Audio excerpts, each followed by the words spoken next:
You are about to find out the key levels on Carvana ticker CVNA. So to get straight into it, you can see we opened up around 37.50. As soon as the markets open, we sold off. We came to test our 36.25 level. This is our third deviation on the 6 month. We got a bounce off that level to test the day's high. Then we do one further push down. We test our anchored VWAP, and again, these are usually our key supports, especially when they're close together. We held this range, we bounced, and now we're bullish on the day. So again, make sure you're in the Discord as well, because we do cover these trading opportunities before they happen. But now we are starting to push to the upside. Now we will go over the key things to be paying attention to, because we covered these three levels. So you got $30, $31, and $36.25. Now these are all levels that were hit back here.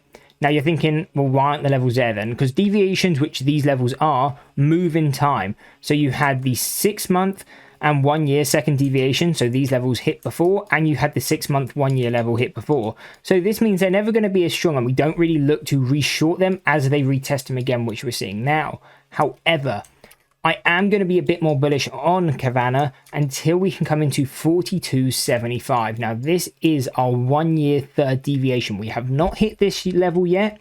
So when we come into this, not only will there be a lot of profit taken, but we should start seeing a lot of shorting, not even just from the retail side, but you'll probably start seeing institutional shorting coming into this range. So that's really how I'm looking at this stock. This is an extremely overbought area. So if we can, we're looking to get short at 42.75 if we can push to that high, with our first target being the deviation closest, which in this case is 36.25. So even if we just play the trade to our first target, that's a 15% move that we could be looking to trade.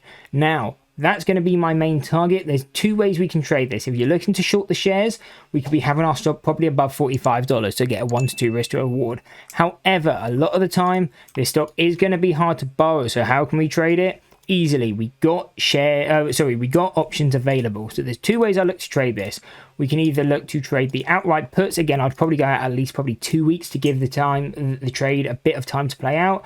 And again, we can see the puts. If we look for a 40 put, it's about $600. If we're looking for a $35 put, it's going to cost you about half of that at about $300. So we can look to do that, play the downside, and again, it wouldn't be a surprise to see us kind of push back down to those. So again, if we come down to that level, they'll probably be up around 100%, if not more. So that would be what I'd be looking at from an opportunity standpoint. But there's another way to trade it, and that would be through vertical spreads, which is another great way to trade it. And these can be great for one key reason. You can pick any time frame, and as long as it's below there, you tend to get a 1-to-1 risk to reward. So what this means is, for example, if we pick this expiration, we're saying that in 16 days, we expect Carvana to be below whatever strike we put. So we can say, if we pick this one, it's going to be below $39.50. As long as it does that, we make our max win. If it closes above $40, you make your max loss. But again, you can normally get these for a 1-to-1 risk to reward. And again, you can really pick how far you want to go out. You could go out a week, you could go out a month, you could go out 3 months. Doesn't really matter how far you go out, you tend to still get that roughly same risk to reward. The only difference is the closer you go to expiration, if you get that pullback quicker, you don't have to hold them to expiration. You could close the options out a lot quicker. But again, those are going to be the two ways I'm looking to trade it, because it is hard to borrow, so we can't short the shares and buy the calls to define that risk, but I always want to find risk. So it's either going to be buying outright puts or playing it through the vertical spreads. Again, we might even do a bit of both. We look to play the outright puts to get the quick gains, and then play the verticals to wait for a bit more of a slower move as well. So that's what I'm looking at on Carvana.